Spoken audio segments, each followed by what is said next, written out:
ورحمۃ اللہ وبرکاتہ۔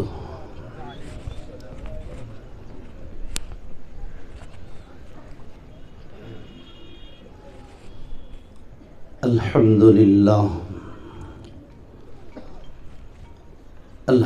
للہ الذی انزل الفرقان علی عبدہ لیکون للعالمین نذیرا۔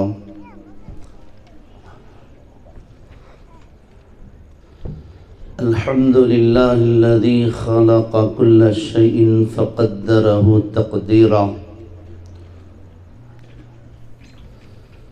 الحمد للہ الذی جعل فی السماء بروجا وجعل فیہا سراجا وقمرا منیرا۔ واشہد ان لا الہ الا اللہ وحدہ لا شریک لہ، واشہد ان سیدنا ومولانا محمدا عبدہ ورسولہ۔ اما بعد فقد قال اللہ تبارک وتعالی فی القرآن المجید والفرقان الحمید۔ فاعوذ باللہ من الشیطان الرجیم، بسم اللہ الرحمن الرحیم۔ الف لام را، کتاب انزلناہ الیک لتخرج الناس من الظلمات الی النور الى آخر الآیہ۔ صدق اللہ العلی العظیم۔ وقال النبی صلی اللہ علیہ وسلم: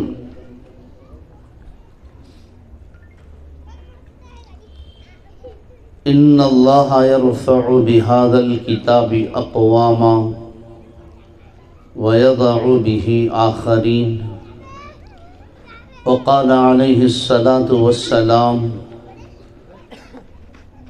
ان مثل العلماء فی الارض کمثل النجوم فی السماء یہتدی بہا فی ظلمات البر والبحر، او کما قال رسول اللہ صلی اللہ علیہ وسلم۔ اللہم صل علی محمد وعلی آل محمد وبارک وسلم۔ اللہم بارک علی محمد وعلی آل محمد وبارک وسلم، وسلم تسلیما کثیرا کثیرا۔ واجب الاحترام، ہم سب کے مخدوم مکرم، نمونۂ اسلاف، استاذ الاساتذہ حضرت مفتی عبدالعزیز صاحب قبلہ دامت برکاتہم، نائب امیر شریعت کرناٹک، رفیق محترم حضرت مولانا محمد سلیم صاحب حسنی دامت برکاتہم، و دیگر قابل صد احترام حضرات علماء کرام و بزرگان محترم و نوجوانان اسلام، عزیز طلباء، میں سب سے پہلے بارگاہ رب العزت میں سجدہ شکر ادا کرتے ہوئے میرے اور آپ کے آقا، کائنات کی سب سے عظیم اور اعلیٰ ہستی، امام المرسلین، سید الاولین والآخرین، شفیع المذنبین، انیس الغریبین، طٰہٰ و یاسین، احمد مجتبیٰ محمد مصطفیٰ صلی اللہ علیہ وسلم کی خدمت اعلیٰ و اقدس میں ہدیہ درود و سلام پیش کرتے ہوئے آپ تمام حضرات کی خدمت میں دل کی گہرائیوں کے ساتھ مبارکباد پیش کرتا ہوں کہ اللہ تعالیٰ نے مجھ طالب علم کو اور آپ حضرات کو دارالعلوم حسینیہ کی اس حسین اور خوبصورت نورانی و عرفانی دینی و علمی روحانی اجلاس میں شرکت کی توفیق عطا فرمائی۔ بڑے سعادت مند لوگ ہیں آپ، بڑی خوش قسمتی ہے آپ کی کہ اس اسٹیج پر اتنے اکابر علماء کرام اور جلسہ گاہ میں اتنے مہمانان رسول، ایک بڑی اور کثیر تعداد۔ میرے بھائیوں، آپ میری اس بات کا برا نہ مانیں، یہ نہ سمجھے کہ میں مبالغہ آرائی سے کام لے رہا ہوں۔ ان اکابر علماء کرام کی موجودگی میں میں اس حقیقت کا اظہار کرنا چاہتا ہوں کہ ان علماء کرام کو دیکھنا بھی عبادت ہے۔ ان کی ہم نشینی خوش نصیبوں کو نصیب ہوتی ہے۔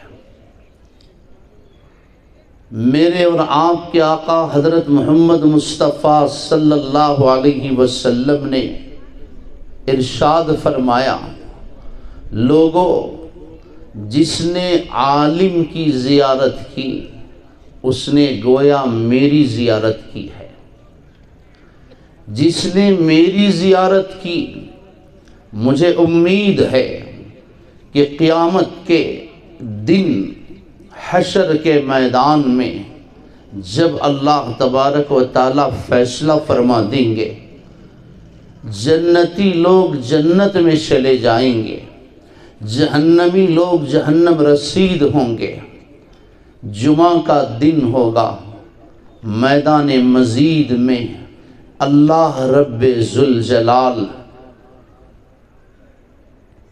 شان نزول فرمائیں گے اور اپنے ان نیک اور سعید جنتی بندوں کو سلام کرتے ہوئے آئیں گے، سلام قولا من رب الرحیم۔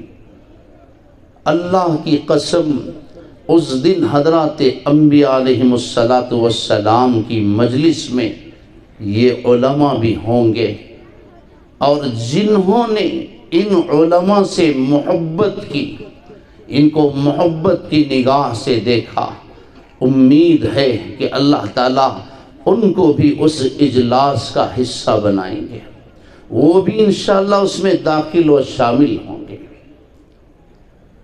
عالم کی زیارت انبیاء کی زیارت ہے، عالم کی ہم نشینی انبیاء علیہم السلام کی ہم نشینی ہے۔ جس نے عالم کی مجلس میں بیٹھا، محمد الرسول اللہ صلی اللہ علیہ وسلم فرماتے ہیں گویا اس نے میری ہم نشینی اختیار کی اور میری مجلس میں بیٹھا ہے، اور جو میری مجلس میں بیٹھا مجھے امید ہے کہ میدان مزید میں اس جنت کی مجلس میں بھی وہ بیٹھے گا۔ اللہ ہم سب کو اس اجلاس کا، اس مجلس کا، اس مقام مقدس کا حصہ بنائے۔ میرے محترم بھائیوں، اللہ تبارک و تعالیٰ نے ان علماء کو یہ عزت، یہ عظمت، یہ مقام بلند، یہ رتبہ عظمہ، یہ شرافت، یہ فضیلت کیوں عطا فرمائی؟ بس صاف بات یہ ہے کہ اللہ نے ان کے دلوں کو، ان کے قلوب کو اپنے کلام کا عرش بنایا ہے۔ اللہ نے ان کے قلوب میں، ان کے دلوں میں اپنے کلام کو بسایا ہے۔ ان کی نسبت کلام اللہ سے جڑی ہے۔ کلام اللہ کی تلاوت ان کے دن رات کا مشغلہ ہے۔ کلام اللہ کی تفسیر، تعلیم اور اس کی تلاوت ان کی زندگی کا اوڑھنا بچھونا ہے۔ اور قرآن مجید کی تاثیر ہی کچھ ایسی ہے، اس کی خصوصیت ہی کچھ ایسی ہے، جس کسی کے ساتھ اللہ کے کلام کا رشتہ جڑتا ہے، جس کسی کے ساتھ اللہ کے کلام کا تعلق جڑتا ہے، اللہ کا کلام اس کی اہمیت کو بڑھا دیتا ہے، اس کی فضیلت کو بڑھا دیتا ہے، اسے عزت و عظمت کے اعلیٰ ترین مقام پر پہنچا دیتا ہے۔ تاریخ گواہ ہے، قرآن شاہد ہے، مکۃ المکرمہ کے 360 بتوں کی پوجا کرنے والے پجاری ننگے ہو کر کعبۃ اللہ کا طواف کرنے والے، وَمَا كَانَ صَلَاتُهُمْ عِنْدَ الْبَيْتِ إِلَّا مُكَاءً وَتَصْدِيًا۔ قرآن مجید اس کی گواہی دیتا ہے کہ لوگ کپڑے نکال کر ننگے ہو کر کعبۃ اللہ کا طواف کرتے تھے۔ جب عورتیں ننگی ہو کر کعبۃ اللہ کا طواف کرتے تو یہ لوگ ان کے سامنے کھڑے ہو کر سیٹیاں بجاتے تھے، تالیاں بجاتے تھے۔ اس طرح کی بے حیا قوم کو اور ایسی سنگدل قوم جو اپنے ہی بطن سے، پیٹ سے پیدا ہونے والی بچی کو بڑی بے رحمی کے ساتھ زندہ دفن کر دیتے تھے، اسے زمین میں گاڑ دیتے تھے، اس کا رونا، اس کا تڑپنا، اس کا بلکنا، اس کا ابو ابو کہہ کر پکارنا، اس کی مظلومانہ صدائیں اور اس کی وہ مظلومانہ چیخیں اس دفن کرنے والے باپ کے دل کو نرم نہیں کرتی تھی۔ قرآن کہتا ہے وَإِذَا بُشِّرَ أَحَدُهُمْ بِالْأُنْثَىٰ ظَلَّ وَجْهُهُ مُسْوَدًّا وَهُوَ كَظِيمٌ يَتَوَارَىٰ مِنَ الْقَوْمِ مِنْ سُوءِ مَا بُشِّرَ بِهِ أَيُمْسِكُهُ عَلَىٰ هُونٍ أَمْ يَدُسُّهُ فِي التُّرَابِ أَلَا سَاءَ مَا يَحْكُمُونَ۔ اس وقت ان کو چین نہیں آتا تھا، مارے شرم کے وہ گھر سے باہر نہیں نکلتے تھے جب تک وہ بچی کو زندہ دفن نہ کر دیتے، اور جب باپ بیٹی کو زندہ دفن کر کے شہر کے اندر آتا، لوگ اسے تعریف کی، تحسین کی، رشک کی اور قابل فخر نگاہ سے دیکھتے تھے۔ جس نے جتنی بیٹیوں کو زندہ دفن کیا ہے وہ اتنا بڑا آدمی سمجھا جاتا تھا۔ قرآن شاہد ہے کہ کوئی ایسی برائی نہیں تھی جس میں وہ ملوث اور مبتلا نہ ہو۔ جب ایسی قوم 360 بتوں کے پجاری اللہ کے اس کلام کو سنتے ہیں، کبھی چھپ کر، کبھی بیٹھ کر، کبھی راستوں سے گزرتے ہوئے، کبھی تہجد کی، کبھی رات کی تنہائیوں میں کعبۃ اللہ کے غلاف میں چھپ کر، جب اس کلام کو سن کر وہ اسے قبول کرتے ہیں، اسے پڑھتے ہیں، اسے اپنے سر و سینے پر رکھتے ہیں اور سر تسلیم اس کے سامنے خم کرتے ہیں، تاریخ گواہ ہے میرے بھائیوں، قرآن شاہد ہے، اللہ کا یہ کلام ان کو، ان پجاریوں کو رضی اللہ عنہم ورضوا عنہ بنا دیتا ہے۔ اللہ کے کلام کی یہ تاثیر ہے، اس کی خصوصیت ایسی ہے، مکے کی وادیوں میں اونٹ چرانے والا چرواہا عمر جب اس کلام کو سنتا ہے، اس کی قدر کرتا ہے، بڑے ادب کے ساتھ غسل کر کے اس کے صحیفوں کو، اس کے آیتوں کو، اس کے الفاظ کو اپنے آنکھوں سے لگا کر ہونٹوں سے چومتا ہے اور اس کلام کی حقانیت کو، سچائی اور صداقت کو تسلیم کرتے ہوئے اپنے گھٹنوں کو ٹیک دیتا ہے، اس کلام کے امر و نواہی پر عمل کرتا ہے۔ میرے بھائیوں، اللہ کا یہ کلام چرواہے کو امیر المؤمنین بنا دیتا ہے، اسے عزت کے اس مقام پر پہنچا دیتا ہے۔ اللہ کے رسول صلی اللہ علیہ وسلم نے ارشاد فرمایا، لا نبی بعدی ولا امت بعدکم، میرے بعد کوئی نبی نہیں آنے والے، نبوت کا سلسلہ میری ذات پر ختم ہے، میں آخری نبی ہوں، تم آخری امت ہو۔ میرے بعد جو بھی نبوت کا دعویٰ کرے گا، عیسیٰ مسیح ہونے کا دعویٰ کرے گا، اپنے آپ کو مہدی کہہ کر کھڑا کرے گا، وہ جھوٹا ہے، وہ کذاب ہے، وہ جاہل ہے، وہ ظالم ہے، وہ جہنم رسید ہے، وہ مسیلمہ کا روحانی بھائیہ، اس کی روحانی نسل ہے۔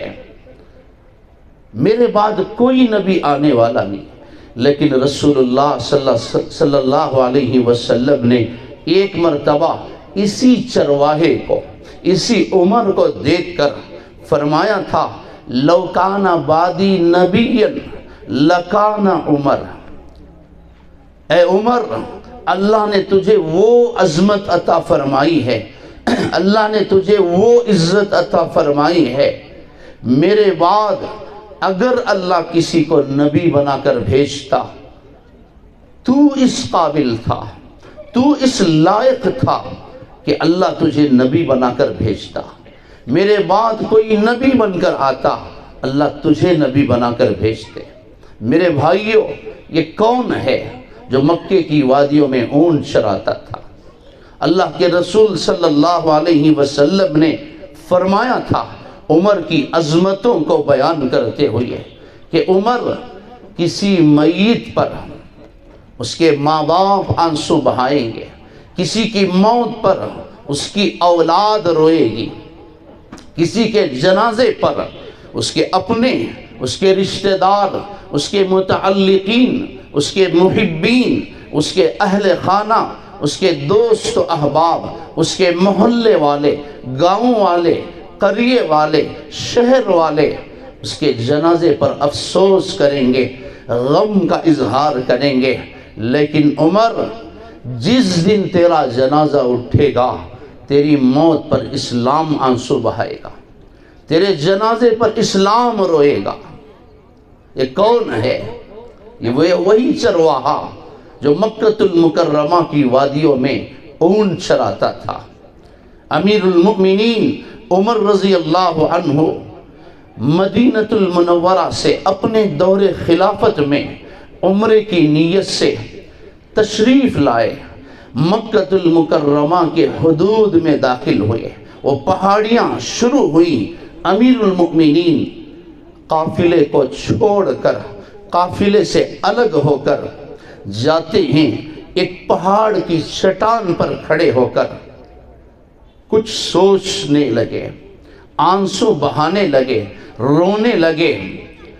سخت گرمی کا موسم ہے، دوپہر کا وقت ہے، سارا قافلہ امیر المؤمنین کے انتظار میں کھڑا ہے، اور امیر المؤمنین رونے لگے ہیں، کافی گہری سوچ میں کھڑے ہیں۔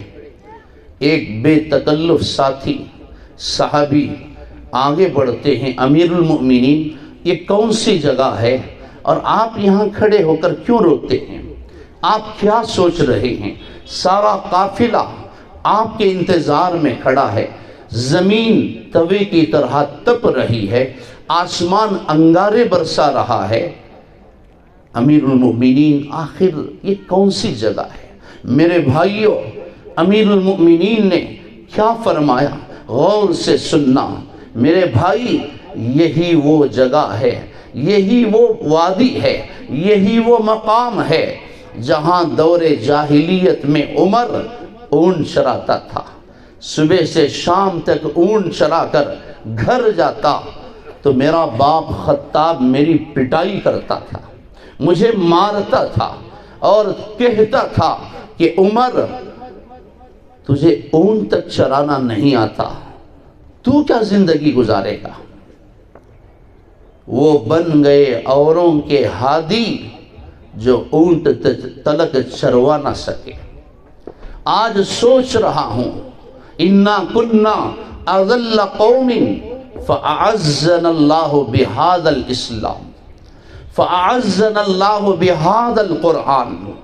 ہم ذلیل قوم تھے، مردار کھاتے تھے، شراب پیتے تھے، ننگے ہو کر کعبۃ اللہ کا طواف کرتے تھے، اپنی ہی بیٹیوں کو زندہ زمین میں گاڑ دیتے تھے، ایک بوتل شراب کے لیے انسانی جان لے لیتے تھے، لوٹ مار مچانا، لوگوں کے مال پر ناجائز قبضے جمانا ہماری زندگی کا محبوب مشغلہ تھا۔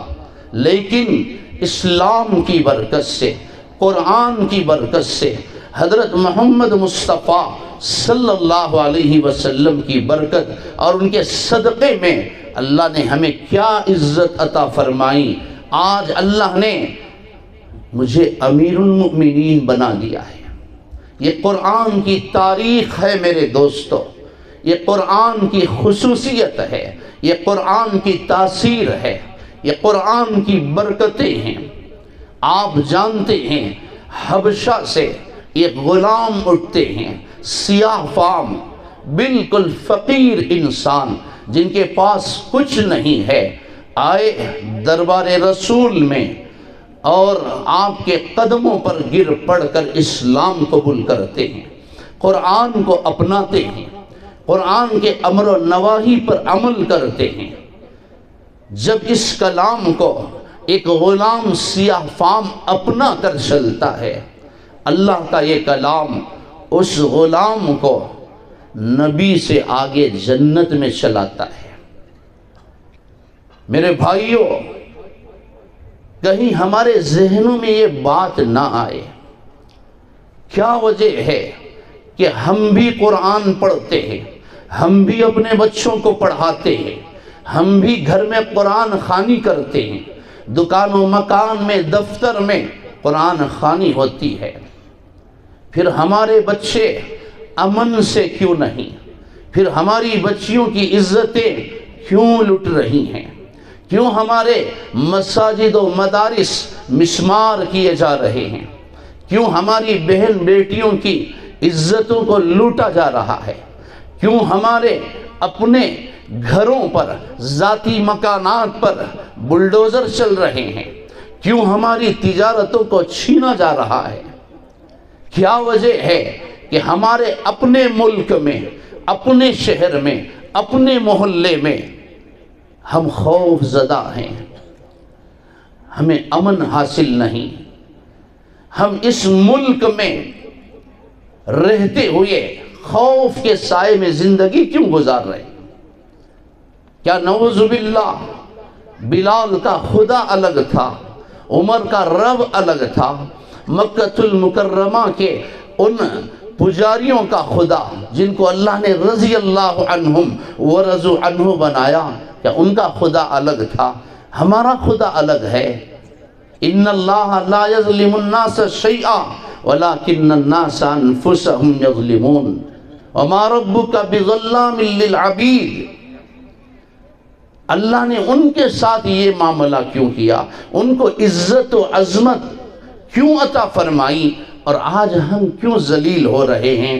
قرآن اس کا جواب دیتا ہے، وعد اللہ الذین آمنوا منکم وعملوا الصالحات لیستخلفنہم فی الارض کما استخلف الذین من قبلہم وليمکنن لہم دینہم الذی ارتضی لہم وليبدلنہم من بعد خوفہم امنا۔ یہ وعدہ اللہ کا صرف ان صحابہ کے ساتھ محدود نہیں تھا، ان صحابہ تک مقید نہیں تھا، قیامت تک پیدا ہونے والے ان لوگوں سے اللہ کا یہ وعدہ ہے جو ایمان لائے، جو اعمال صالحہ پر زندگی گزارے، جن کی زندگی قرآن کے امر و نواہی پر گزرتی ہے۔ جو قرآنی تعلیمات کو اپنا کر چلتے ہیں۔ الفاظ کو رٹ لینے کا نام قرآن نہیں ہے، اور آیتوں کو یاد کر لینے کا نام قرآن نہیں ہے۔ اس کے امر و نواہی پر، اس کے حلال اور حرام پر، اس کے جائز اور ناجائز پر جو قوم عمل کرتی ہے، اس پر زندگی گزارتی ہے، اسے اپنا کر چلتی ہے، اسے اپنا نمونہ اور آئیڈیل بناتی ہے، اس کی اطاعت کرتی ہے، جن چیزوں سے قرآن روکتا ہے اس سے رک جاتی ہے۔ ما آتاکم الرسول فخذوہ وما نہاکم عنہ فانتہوا واتقوا اللہ۔ جو اللہ سے ڈرتے ہوئے زندگی گزارتے ہیں ان کے ساتھ اللہ کا یہ وعدہ ہے، لَيَسْتَخْلِفَنَّهُمْ فِي الْأَرْضِ، تم کو بھی زمین میں اللہ خلافت دے گا، حکومت دے گا، تم کو بھی اللہ حاکم بنائے گا۔ كَمَا اسْتَخْلَفَ الَّذِينَ مِن قَبْلِهِمْ، جس طرح تم سے پہلے لوگوں کو اللہ نے عزت دی، حکومت دی، وہ مدینے میں بیٹھ کر دریائے نیل کے نام خط لکھتے تھے، ان کے خط سے، ان کی تحریر سے رکا ہوا دریا بہنے لگتا تھا، ان کے حکم سے مدینہ المنورہ کی طرف بڑھنے والی آگ پیچھے ہٹ جاتی تھی، ان کے پیر کے ضرب سے، ان کے جوتے کی مار سے ہلنے والی زمین خاموش ہو جاتی تھی، ان کے قدم کے مار سے اور ان کے پیر، ان کے جوتیوں کے ضرب سے ہلنے والا پہاڑ خاموش ہو جاتا تھا۔ اللہ تم کو بھی وہ عزت دے گا، اور تمہارے خوف کو اللہ امن سے بدلے گا، تمہاری پستی کو اللہ بلندی میں بدلے گا، اللہ تمہاری ناکامی کو کامیابی میں تبدیل کرے گا، اللہ تمہاری ذلتوں کو عزتوں میں مبدل کرے گا۔ لیکن شرط ہے آمنوا وعملوا الصالحات، مومن کے ساتھ غلبے کا وعدہ ہے قرآن میں، مومن کے ساتھ غلبے کا وعدہ ہے قرآن میں۔ تو مومن ہے، غالب نہیں ہے تو نقص ہے تیرے ایمان میں، یہ ہمارا فتور ہوگا، یہ ہماری کمی ہوگی، یہ ہماری غفلت ہوگی، ورنہ وما ربک بظلام للعبید وما ربک ان اللہ لا یظلم الناس شیئا، اللہ ہرگز کسی پر ظلم نہیں کرتا۔ سچ اور حق تو یہ ہے کہ ہم ہی غافل ہو گئے، ہم ہی غیر ذمہ دار بن گئے۔ میرے بھائیوں، اس سے بڑی ذلت ہمارے لیے کیا ہوگی؟ ہماری بہن بیٹیاں سووں کی نہیں، ہزاروں کی نہیں، لاکھوں کی تعداد میں چلی گئی، اسلام کو چھوڑ کر، ماں باپ کو چھوڑ کر، اللہ اس کے رسول کو چھوڑ کر۔ یہ قوم ایسی بے حس بن گئی، اسے کوئی احساس نہیں ہوا۔ کتنی بیٹیاں چلی گئیں، ماں باپ کو اس کا کوئی فرق نہیں پڑا۔ بے غیرتی کی انتہا تو دیکھیے، ضمیر کے اس موت کا منظر تو دیکھیے، اس بے حسی کا نظارہ تو کیجئے، اور کن کن چیزوں کا یہ قوم، یہ ملت انتظار کر رہی ہے، اور کن کن آزمائشوں سے یہ قوم گزرنا چاہتی ہے۔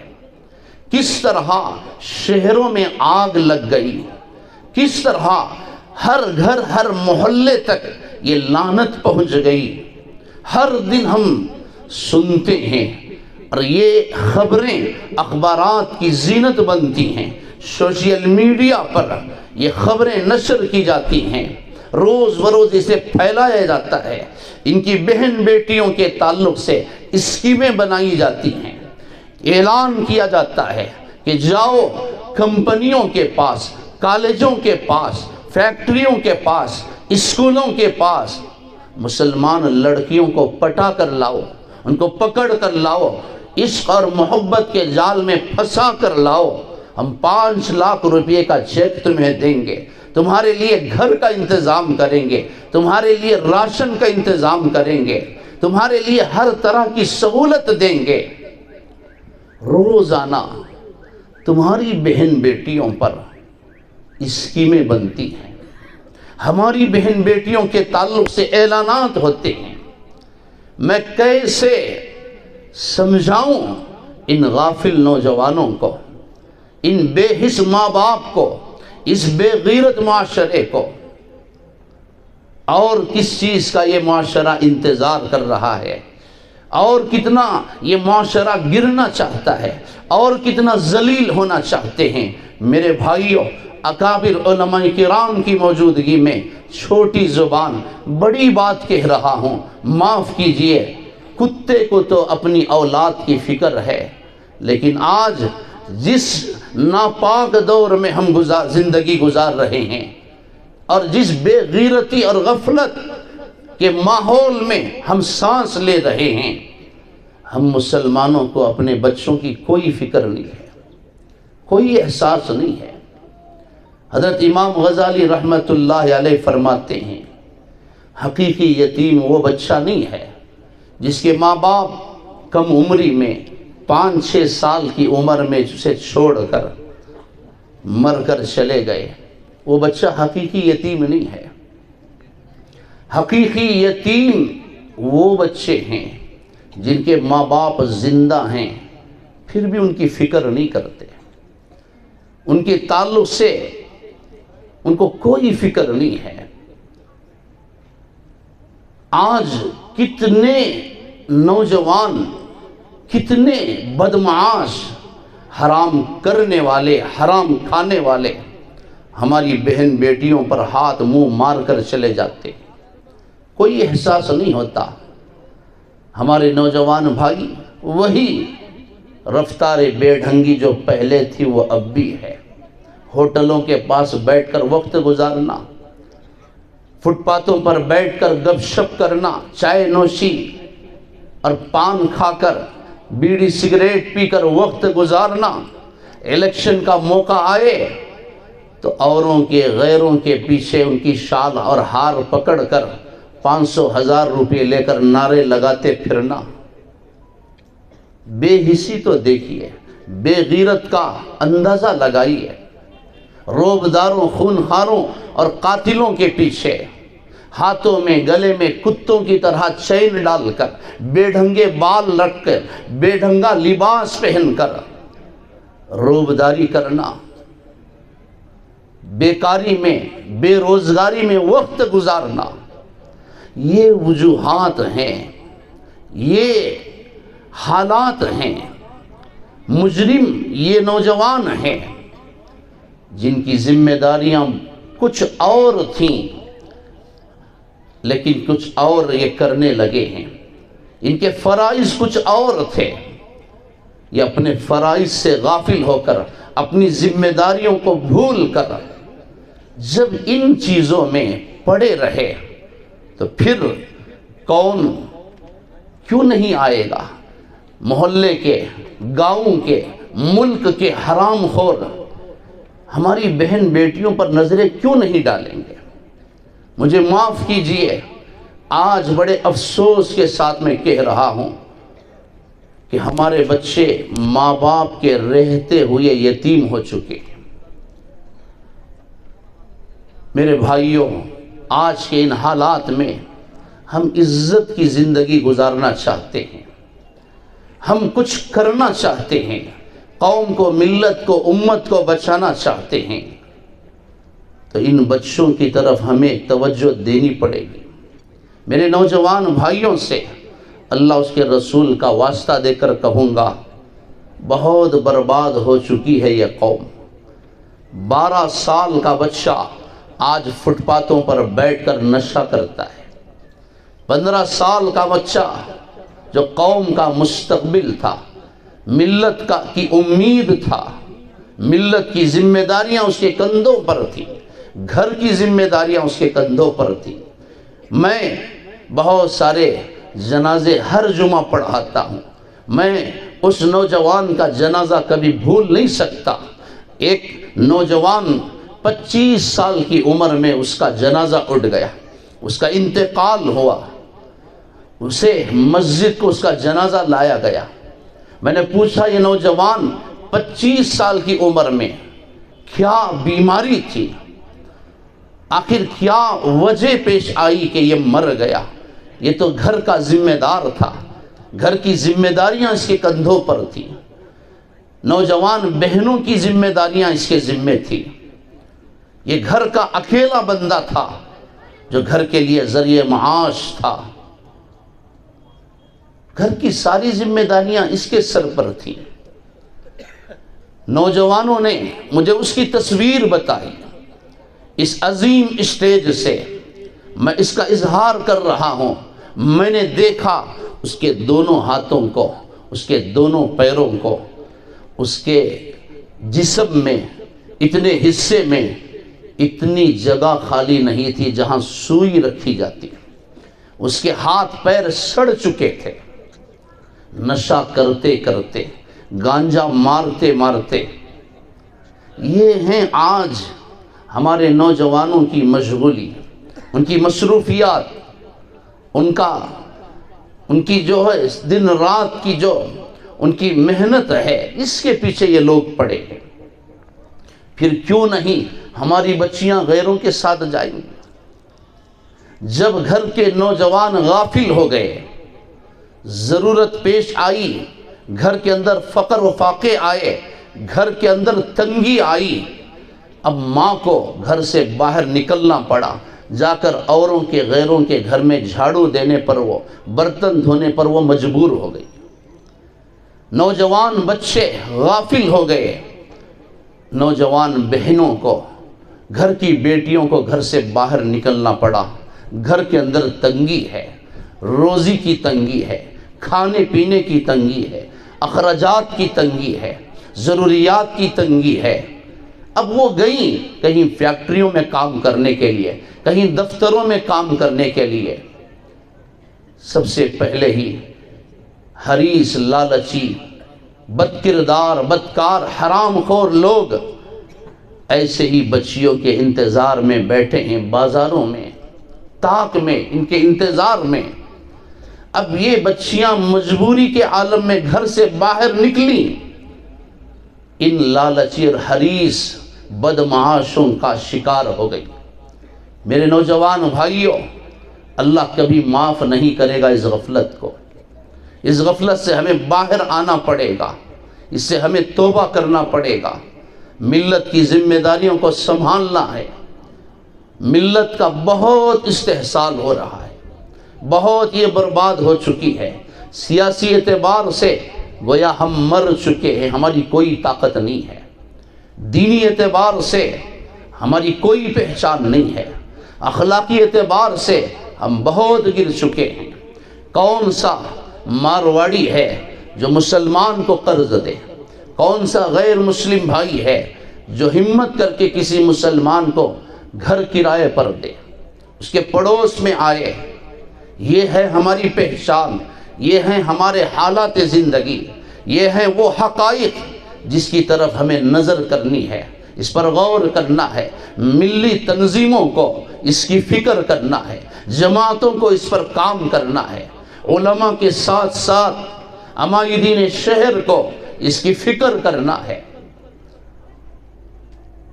غرض آج کا یہ اجلاس ماشاءاللہ بہت سارے بچوں نے قرآن اور حدیث کی روشنی میں مکالمے پیش کیے، تقاریر پیش کی۔ یہ جہالت، یہ غفلت میرے بھائیوں اگر ہم دور کرنا چاہتے ہیں تو ہم اپنے بچوں کو قرآن کے طرف، اپنے بچوں کے دامن کو قرآن سے جوڑنا پڑے گا۔ اگر ہم اس غفلت کو دور کرنا چاہتے ہیں، اس جہالت کی لعنت اور نحوست کو ہم دور کرنا چاہتے ہیں، ہمارے بچوں کے ایمان کو تحفظ فراہم کرنا چاہتے ہیں، بہن بیٹیوں کی عزت و عصمتوں کو بچانا چاہتے ہیں، ان کے عقیدوں کی حفاظت چاہتے ہیں، تو ہمیں مدارس عربیہ کی چہار دیواری میں آنا پڑے گا، ان کو علماء کرام کے قدموں میں بٹھانا پڑے گا، قرآن سے ان کا رشتہ جوڑنا پڑے گا، مکاتب دینیہ میں اپنے بچوں کو داخل کرنا پڑے گا۔ اگر ہم یہ چاہتے ہیں کہ ہمارے انتقال کے بعد، ہمارے مرنے کے بعد ہماری اولاد ہماری نماز جنازہ پڑھائے، تو بچوں کو آج عصری تعلیم کے ساتھ ساتھ، کالج اور اسکول کی تعلیم کے ساتھ ساتھ قرآن اور حدیث کی تعلیم دینا پڑے گا۔ دینی تعلیم سے ان کو آراستہ کرنا پڑے گا۔ مجھے معاف کیجئے، یہ حقیقت ہے، آپ حضرات میری اس بات کی تصدیق کریں گے۔ آج ہمارے شہر، ہمارے محلے کے گھر کم آباد ہیں، اولڈ ایج ہوم اس سے کہیں زیادہ آباد ہیں۔ آج اولڈ ایج ہوم میں جگہ نہیں ہے، ایک بیڈ خالی نہیں ہے۔ آج ملت کو ضرورت پڑ رہی ہے بزرگوں کے گھر بنائے جائیں۔ آج اس کی تعداد بڑھتی جا رہی ہے، لوگ مساجد کی طرح، مدارس کی طرح اس کی تعمیر میں لگے ہیں، تنظیمیں کام کر رہے ہیں۔ میں بڑے افسوس کے ساتھ ہر جگہ کہتا ہوں، میں ایک ایسے بوڑھے ضعیف العمر بندے کو جانتا ہوں، 75 سال سے زائد اس کی عمر ہے۔ میں ان اکابرین کی موجودگی میں اس حقیقت کا اظہار کر رہا ہوں، اس بندے کا کھانا پینا ہوٹل میں اور رات گزارنا، سونا، زندگی بسر کرنا مسجد میں۔ اس کا ہر کام مسجد میں ہوتا ہے، اس کا کھانا پینا اوروں کے رحم و کرم پر، اوروں کے نوالے کھا کر وہ بندہ زندگی گزارتا ہے۔ آپ مجھ سے سوال کر سکتے ہیں، مولانا کیا اس کے بچے نہیں ہیں؟ کیا اس کی اولاد نہیں ہے؟ میں آپ کو یقین دلانا چاہتا ہوں، اس کی بے اولاد نہیں ہے۔ ایسا نہیں ہے کہ اس کے بچے نہیں ہیں، 9 بچے ہیں اس کے، 9، 3 بیٹے، 6 بیٹیاں۔ میں کیسے نہ بتاؤں آپ حضرات کو کہ ایک بیٹا، ایک بیٹی بھی باپ کو ایک دن اپنے گھر میں رکھنے کے لیے تیار نہیں۔ پھر اس قوم پر ظالم حکمران کیوں نہیں مسلط ہوں گے؟ پھر آگ برسانے والے، فرقہ واریت کی آگ بڑھانے والے یہ سیاسی لوگ اس قوم کا استحصال کیوں نہیں کریں گے؟ وہ کھلے عام بیانات کیوں نہیں دیں گے؟ آپ کا یہ علاقہ ریاست کرناٹک میں مشہور ہے کہ بد زبانی کرنے والا، زبان درازی کرنے والا یہاں بھی ہے۔ آپ سمجھتے ہیں میں اس پاک مجلس میں، اس عظیم اسٹیج پر، اس روحانی اجلاس میں وہ ناپاک نام لینا بھی نہیں چاہتا۔ ایسے فتین کیوں نہیں پیدا ہوں گے؟ جب اولاد اپنے ماں باپ کے حق میں ظالم بن جائے، اللہ کو کیا حق ہے کہ اس قوم پر عمر جیسے حکمرانوں کا انتخاب کرے؟ پھر اس قوم پر ظالم نہیں آئیں گے تو کیا ہوگا؟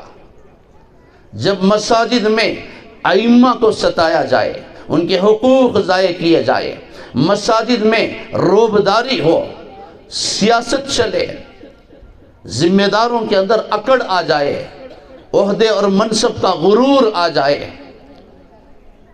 قرآن اور اہل قرآن کی ناقدری کرنے لگیں، مساجد کے ممبر و محراب پر حق بولنے پر پابندی لگ جائے، ائمہ اور خطبہ سے کہہ دیا جائے کہ تم سود پر بیان نہیں کر سکتے، تم ناپ تول کی کمی کے خلاف نہیں بول سکتے، تم ظلم، ناانصافی اور خیانت کے خلاف بیان نہیں کر سکتے۔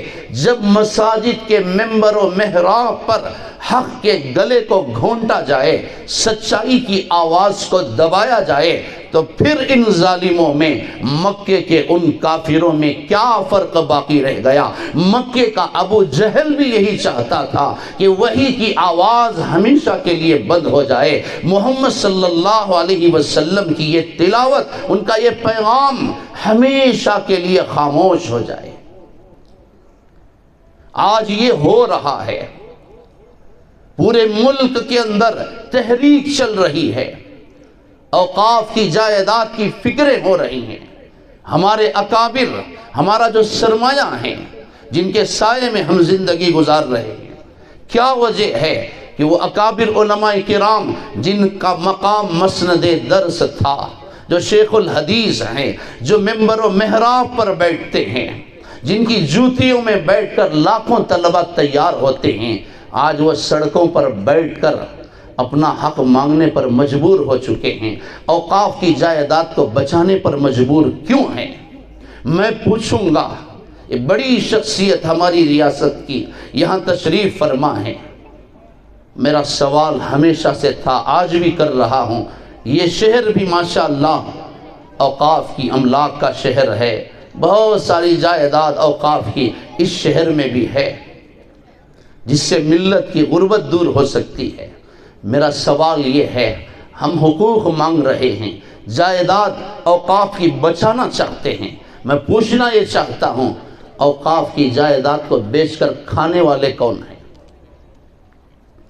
اوقاف کی املاک پر ناجائز قبضے کس کے ہیں؟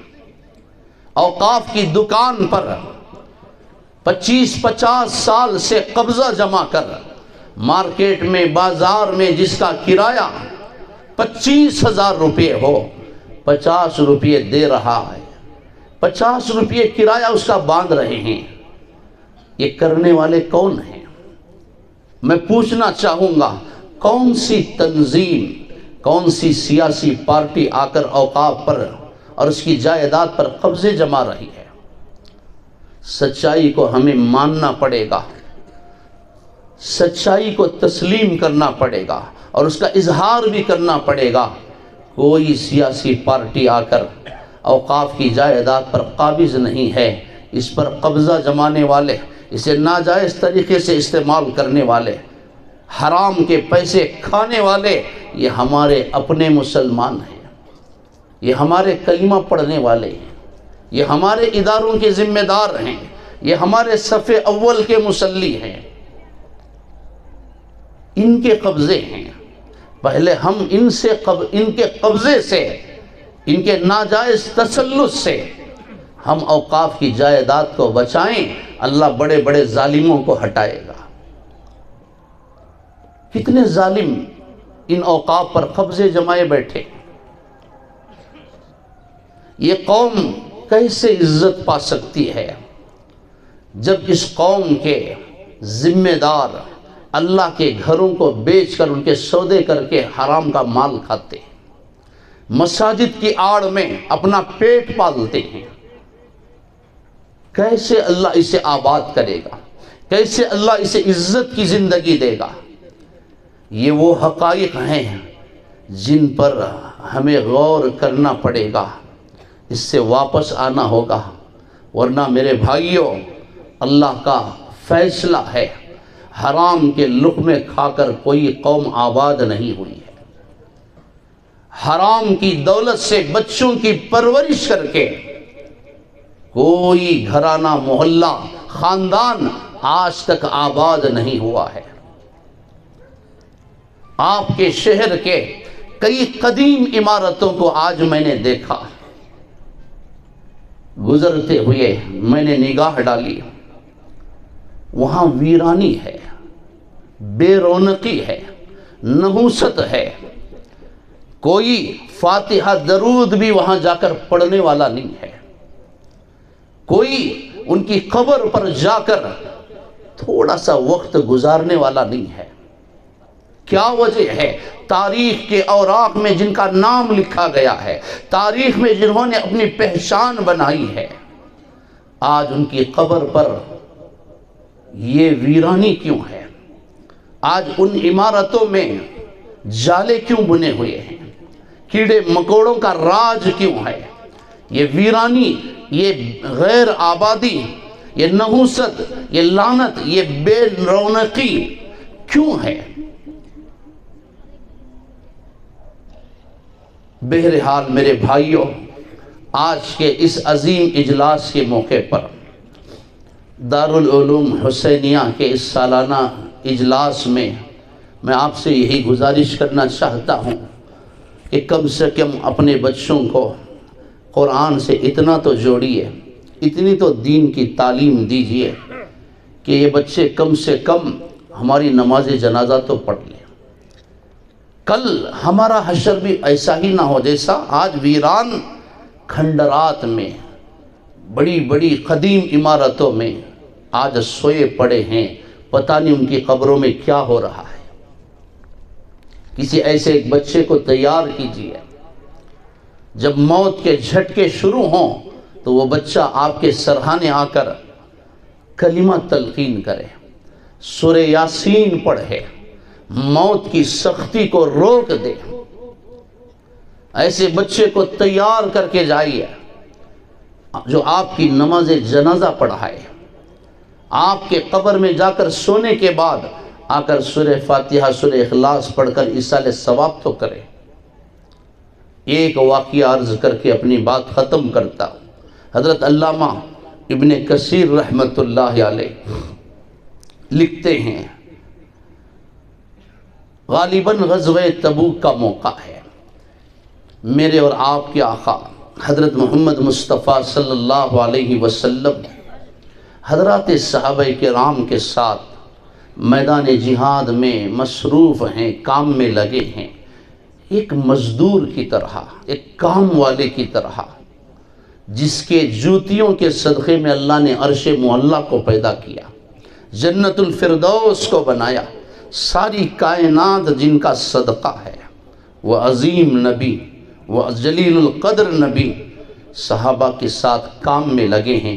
چاہے مسجد نبوی کی تعمیر کا موقع ہو، مسجد قباء کی تعمیر کا موقع ہو، غزوہ خندق میں خندق کھودنے کا کام ہو، غزوہ تبوک میں کام ہو، آپ لگے ہیں صحابہ کرام کے ساتھ۔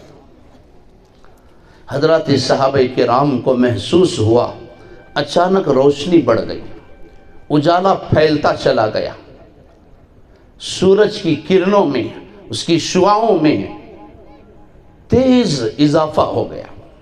حضرات صحابہ کرام دوڑے ہوئے حضور اکرم صلی اللہ علیہ وسلم کی خدمت میں حاضر ہوئے، یا رسول اللہ صلی اللہ علیہ وسلم کیا ہوا اچانک سورج کو؟ کیوں اس کا اجالا، اس کی رونق، اس کا نور کیوں بڑھ گیا؟ اس کی شعاؤں میں، اس کی کرنوں میں یہ اضافہ کیوں ہے؟ یہ اچانک اسے کیا ہو گیا؟ حضور اکرم صلی اللہ علیہ وسلم بھی دیکھتے ہیں کہ بے شک اجالا پھیل رہا ہے، روشنی بڑھ رہی ہے۔ حضرت جبرائیل علیہ السلام حاضر خدمت ہوئے، الصلاۃ والسلام علیک یا رسول اللہ۔ آپ نے پوچھا جبرائیل کیا قیامت قائم ہو گئی؟ اچانک سورج کی کرنوں میں، اس کے اجالے میں، اس کی شعاؤں میں اضافہ کیوں ہے؟ روشنی کیوں بڑھ گئی؟ اذا الشمس کورت واذا النجوم انکدرت، جس دن اللہ سورج کو بھی بے نور کر دے گا، اسے توڑ پھوڑ کر اسے ختم کر دے گا، کہیں سورج پھٹ نہ جائے۔ کیا اللہ نے قیامت کا فیصلہ کر لیا؟ کیا قیامت قائم ہو رہی ہے؟ جبرائیل علیہ السلام نے بڑے ادب کے ساتھ عرض کیا، یا رسول اللہ صلی اللہ علیہ وسلم، یہ سورج کی کرنوں کا اجالا نہیں ہے، یہ سورج کی شعاؤں کا نور نہیں ہے، آپ کے ایک معذور صحابی، آپ کے غلام حضرت معاویہ بن معاویہ لیثی رضی اللہ عنہ کا مدینۃ المنورہ میں انتقال ہوا ہے۔ اللہ تعالیٰ نے آپ کے اس معذور صحابی کی نماز جنازہ پڑھنے کے لیے 70,000 فرشتوں کی جماعت کو اتارا ہے۔ یہ فرشتوں کے نزول کا نور ہے، یہ فرشتوں کے اترنے کا اجالا ہے۔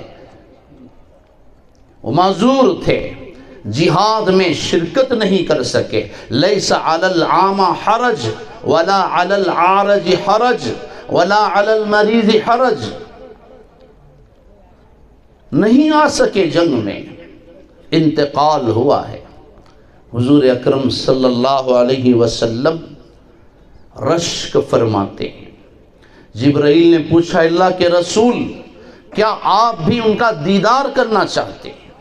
کیا آپ بھی ان کی نماز جنازہ پڑھنا چاہتے ہیں؟ جبرائیل جب تو آسمان کی بلندی سے آیا ہے، ساتوں آسمانوں کو پار کر کے آیا ہے، میں زمین پر رہ کر اس کی نماز جنازہ کیوں نہیں پڑھوں، اس کا دیدار کیوں نہ کروں؟ میں بھی اس کا دیدار کرنا چاہتا ہوں، میں بھی اس کی نماز جنازہ پڑھنا چاہتا ہوں۔ حضرت جبرائیل علیہ السلام نے پر مارا، معجزانہ طور پر زمین سکڑتی سمٹتی لپٹتی چلی گئی، اور دیکھتے ہی دیکھتے حضرت معاویہ بن معاویہ لیثی رضی اللہ عنہ کا جنازہ سامنے آ گیا۔ حضور اکرم صلی اللہ علیہ وسلم نے صفوں کو تیار فرمایا، قربان جائیں اس معذور صحابی کے قدموں پر، ان کی جان پر۔ پہلی صف ہے 70,000 فرشتوں کی، دوسری صف ہے حضرات صحابہ کرام، نفوس قدسیہ، مجاہدین صحابہ، خلفاء راشدین صحابہ، عشرہ مبشرہ۔ اور امام کون ہے؟ امام الانبیاء صلی اللہ علیہ وسلم۔ میرے بھائیوں، کیا خوش نصیب تھے وہ لوگ، کیسے سعادت مند تھے اللہ کے وہ بندے جن کی نماز جنازہ پڑھنے کے لیے نہ صرف زندے اور زمین پر رہنے والے لوگ بلکہ آسمان سے فرشتے آیا کرتے تھے۔ آج ہماری اپنی بدقسمتی پر ماتم کیجئے، آج ہماری بدبختی پر آنسو بہائیے، افسوس کیجئے، آج باپ کی نماز جنازہ بیٹا نہیں پڑھتا، آج بھائی کے جنازے میں بھائی نہیں آتا، آج ایک عالم کے جنازے میں دوسرا عالم نہیں آتا، ایک مسلک کے جنازے میں دوسرے مسلک کے لوگ نہیں آتے، اور بڑی حد تک اس کے ذمہ دار ماں باپ بھی ہیں۔ تم نے بچوں کو اتنی تعلیم دی ہوتی، شریعت کا حکم ہے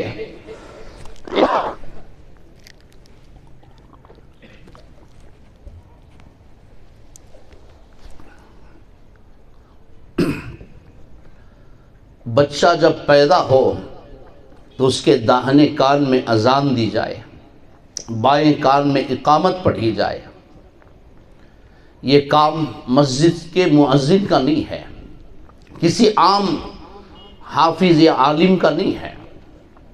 حضرات علماء فرماتے ہیں بچے کے کان میں اذان دینا، اقامت پڑھنا، یہ پیدا کرنے والے باپ کی ذمہ داری ہے۔ لیکن ہوتا کیا ہے، بچہ پیدا ہوا سیدھے مسجد کو آئے۔ مجھے معاف کیجئے، آج سب سے زیادہ سستا اگر کوئی طبقہ ہے، سستے لوگ اگر آپ کو کہیں ملتے ہیں تو وہ مسجد میں ہیں۔ اس کے ساتھ ساتھ سب سے زیادہ مظلوم طبقہ بھی یہی ہے، جس کی کوئی اوقات نہیں ہے، وہ بھی آ کر آنکھیں پھاڑ کر دیکھنے لگتا ہے مسجد کے خادموں کو، جس کے جیب میں چائے پینے کے لیے 10 روپے نہیں، وہ بھی آ کر مسجد میں حکم چلاتا ہے، جس کا اپنے گھر میں اپنی بیوی پر بھی نہیں چلتا، وہ بھی آ جاتا ہے مسجد کے خادموں پر حکم چلانے کے لیے۔ یہ کوئی مبالغہ نہیں ہے، مجھے اس کی کوئی پرواہ نہیں ہے کہ کس کو کیا لگتا ہے اور یہ بات کس کو بری اور کڑوی لگتی ہے۔ یہ حقیقت ہے، یہ سچائی ہے، اس کا اظہار ضروری ہے۔ اب آتے ہیں مؤذن صاحب کو لے کر گئے، کان میں اذان دی، اقامت پڑھی، اب بس کام ہو گیا۔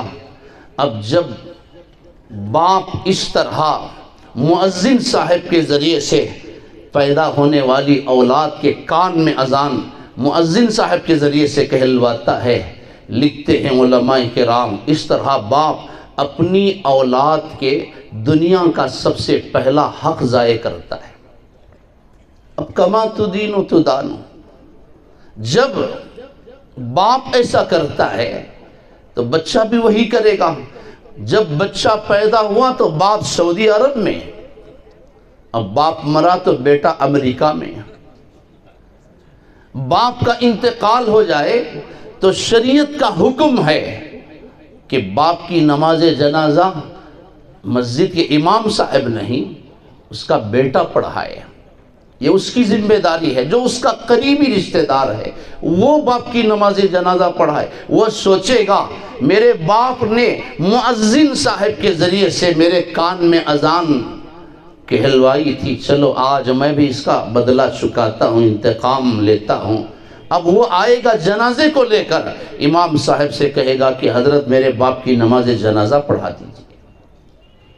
اس طرح ایک بیٹا اپنے باپ کے دنیا کا سب سے آخری حق ضائع کرتا ہے۔ میرے بھائیوں، اس پر گھنٹوں بات ہو سکتی ہے، میں آپ سے یہی گزارش کرنا چاہتا ہوں، کہیں ہم یہ کہنے پر مجبور نہ ہو جائیں ہماری تو نماز جنازہ بھی غیروں نے پڑھی، مرے تھے جن کے لیے وہ وضو کرتے رہ گئے۔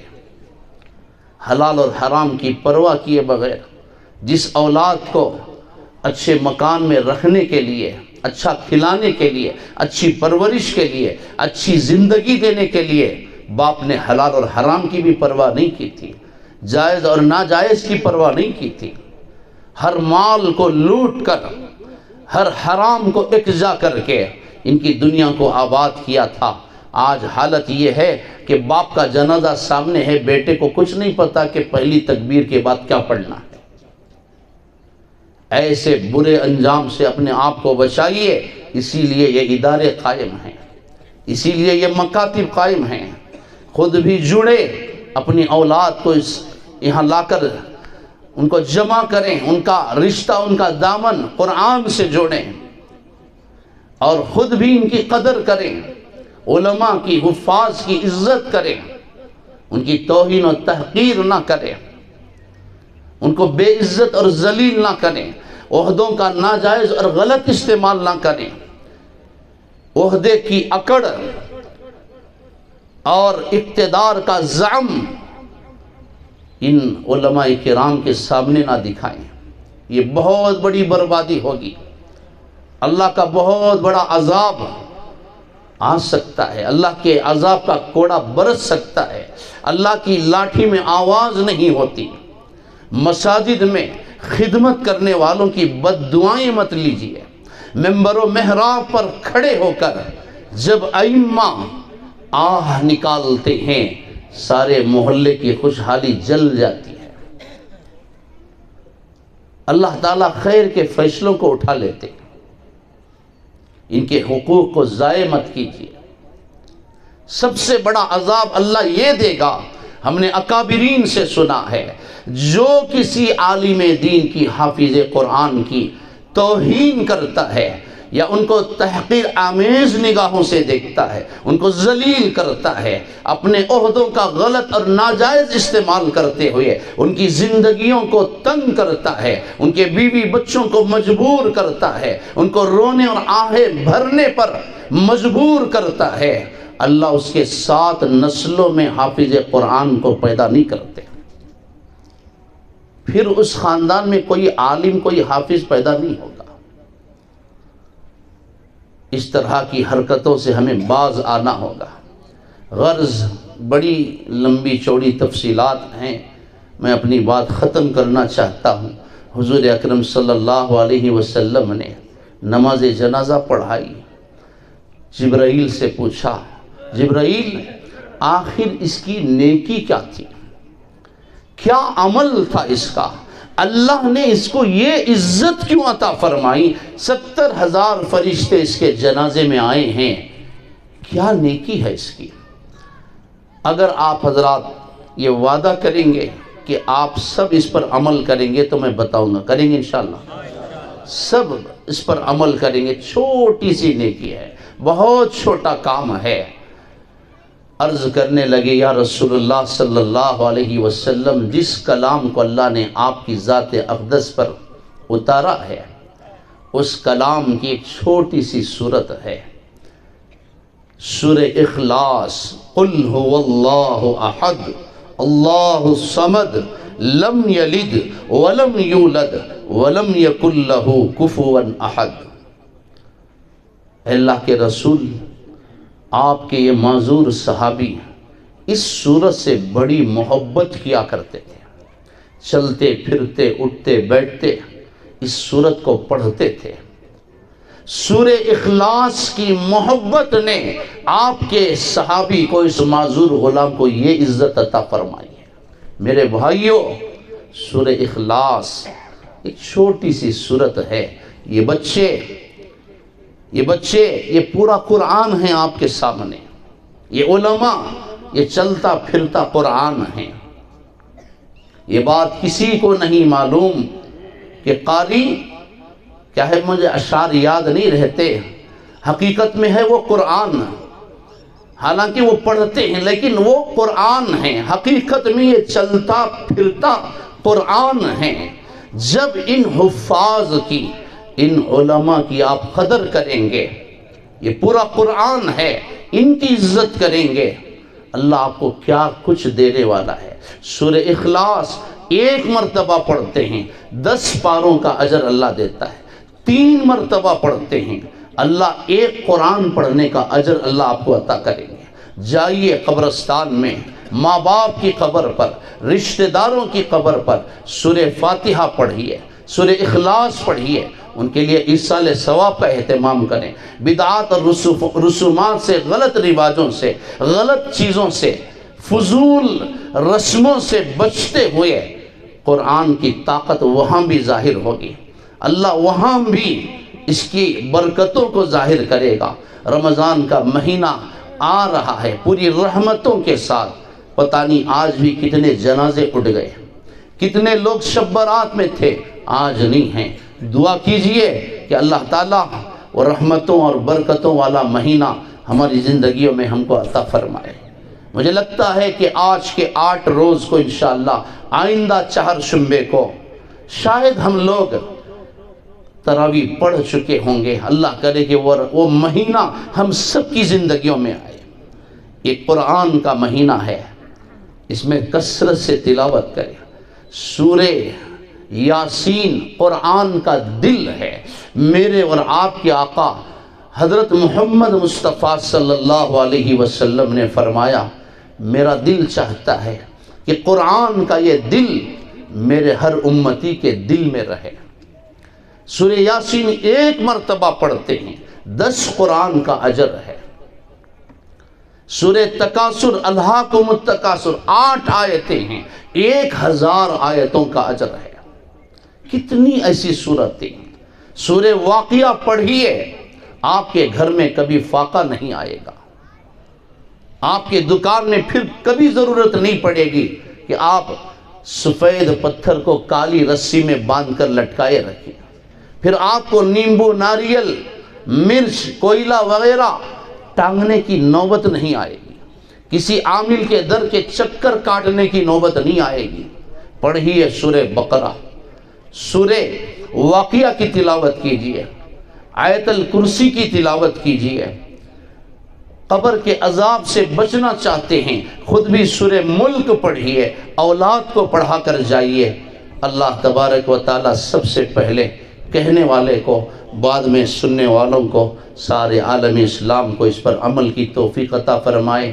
میں محتمم صاحب کی وہ ساری باتیں سن رہا تھا کہ انہوں نے مدرسے کی پوری روداد، پوری کارگزاری آپ کے سامنے رکھی کہ فلاں تعمیری کام ہے اور فلاں جگہ زمین خریدی گئی ہے۔ میرے بھائیوں، حضرات اکابر علماء ہیں، تشریف فرما ہے، آپ ان سے پوچھیں۔ میں چھوٹا سا طالب علم ہوں، لیکن یہ سچائی ہے۔ اللہ فرماتے ہیں جب کسی محلے، علاقے، گاؤں، شہر کے لوگوں کی بدعمالیوں کی وجہ سے میں ارادہ کر لیتا ہوں، میں فیصلہ کر لیتا ہوں کہ ان پر اپنا عذاب نازل کروں، لیکن دیکھتا ہوں کہ اس شہر میں مدرسہ ہے، معصوم بچے ہیں، قرآن پڑھتے ہیں، تسبیح تحمید تقدیس بیان کرتے ہیں، توبہ اور استغفار میں دعاؤں میں مصروف رہتے ہیں، تہجد و تلاوت کے پابند ہیں، میری عزت کی قسم میں اپنے فیصلے کو بدل لیتا ہوں، میں اپنے عذاب کو روک لیتا ہوں۔ یاد رکھنا، یہ مدرسہ، یہ مسجد، محلے کا یہ مقام آباد رہا تو آپ کے محلے آباد رہیں گے، آپ کے گھر آباد رہیں گے، آپ کے خاندان آباد رہیں گے۔ علماء کو بولنے کی، پوچھنے کی، سوال کرنے کی نوبت نہ آئے۔ جتنا آپ کر سکتے ہیں کریں، ایک نہ ایک دن ہمیں جانا ہے۔ دیکھیے ویران جو محلات ہیں، وہ کھنڈرات ہیں، ان کے پاس بھی دولت کی کمی نہیں تھی، مال کی کمی نہیں تھی، آج ان کو کوئی پوچھنے والا نہیں ہے۔ لگائیے اپنے مال کو، لائے اور اللہ کے گھر کو آباد کیجئے، مہمانان رسول کو تحفظ فراہم کیجئے، ان کے لیے راحت کا سامان کیجئے۔ ہم رہیں یا نہ رہیں، اللہ کی قسم جہاں جہاں مسجد بنے گی قیامت تک وہ رہے گی، قیامت کی صبح تک ہونے والے سجدے اللہ اس کا اجر آپ کو خبر میں پہنچائے گا۔ ہم رہیں یا نہ رہیں، یہ مدرسہ رہے گا۔ پتہ نہیں کتنے علماء، کتنے بچے، کتنے حفاظ یہاں آئیں گے، کتنے اللہ والے یہاں آئیں گے، دعائیں کریں گے، ذکر کی مجلسیں ہوں گی، قرآن کی تلاوت ہوگی، کتنے رمضان آئیں گے، کتنے لوگ اعتکاف کریں گے، کتنے مسافر آئیں گے، کتنی جماعتیں آئیں گی۔ ایک ایک لفظ کا اجر آپ کو خبر میں پہنچائے گا۔ میں چاہتا ہوں، میری گزارش ہے، میری منت ہے کہ اس مجمع سے، اس اجلاس سے کوئی خالی ہاتھ باہر نہ جائیں۔ مولانا نے جو تقاضا آپ کے سامنے رکھا ہے، منتظمین اجلاس نے اور مدرسے کے ذمہ داروں نے آپ کے سامنے جو تقاضے رکھے ہیں، یہ ان کے گھر کا تقاضا نہیں ہے، یہ ان کی ذاتی تقاضے نہیں ہیں، یہ اللہ کے گھر کا تقاضا ہے، یہ اللہ کے مہمانان رسول کا تقاضا ہے۔ حضرت محمد مصطفیٰ صلی اللہ علیہ وسلم مدینہ المنورہ ہجرت فرما کر، تاریخ گواہ ہے، آپ کو گھر نہیں تھا، بیوی بچوں کے لیے گھر کا انتظام نہیں تھا، صحابہ کرام کے لیے گھروں کا چھت کا انتظام نہیں تھا۔ قرآن کہتا ہے سب سے پہلے آپ نے اللہ کے گھر کی فکر فرمائی۔ لَمَسْجِدٌ أُسِّسَ عَلَى التَّقْوَى مِنْ أَوَّلِ يَوْمٍ، آپ نے مسجد قباء، مسجد نبوی کی تعمیر فرمائی، امت کو یہ پیغام دیا کہ دیکھو میں اللہ کا رسول ہجرت کر کے آیا ہوں، میرے لیے گھر کا انتظام نہیں ہے، میں نے اپنے گھر کی نہیں اللہ کے گھر کی فکر کی ہے۔ اللہ کے رسول یہ بتانا چاہتے ہیں، اللہ کے گھر کو آباد رکھو گے، مساجد اور مدارس کو آباد رکھو گے، پھر کوئی بلڈوزر آپ کے گھروں پر نہیں چلے گا انشاءاللہ، پھر آپ کی تجارت پر کوئی نقصان نہیں آئے گا، کوئی آفت نہیں آئے گی۔ میں امید کروں گا کہ مجھ طالب علم کی ان حقیر گزارشات کو آپ شرف قبولیت سے نوازتے ہوئے ضرور اس میں حصہ لیں گے۔ کسی کو اللہ نے کمرے تعمیر کرنے کی طاقت دی ہوگی، لیجئے اپنے ماں باپ کے نام سے کیجئے، ان کے بڑے احسانات ہیں۔ کسی کو جس کو جو اللہ نے طاقت دی ہے وہ ارادے کر کے عزم لے کر یہاں سے جائیں، اور باقی مولانا آپ کے سامنے بیان کریں گے، مولانا تفصیلات بتائیں گے، ان سے ملاقات کر لیں۔ میں بے حد خوشی محسوس کر رہا ہوں دارالعلوم حسینیہ کے اس حسین اور روحانی ماحول میں حاضر ہو کر میں شکریہ ادا کرتا ہوں مولانا محترم کا اور منتظمین اجلاس کا، ذمہ داران مدرسہ کا۔ اللہ ان سب کو جزائے خیر عطا فرمائے، اس ادارے کے فیض کو سارے عالم میں پہنچائے، علماء، حفاظ، عباد، زہاد، اتقیاء، اصفیاء، اولیاء یہاں سے پیدا ہوں۔ اللہ تعالیٰ اس چمنستان کو، اس گلستان کو ہمیشہ آباد رکھے۔ وآخر دعوانا ان الحمدللہ رب العالمین۔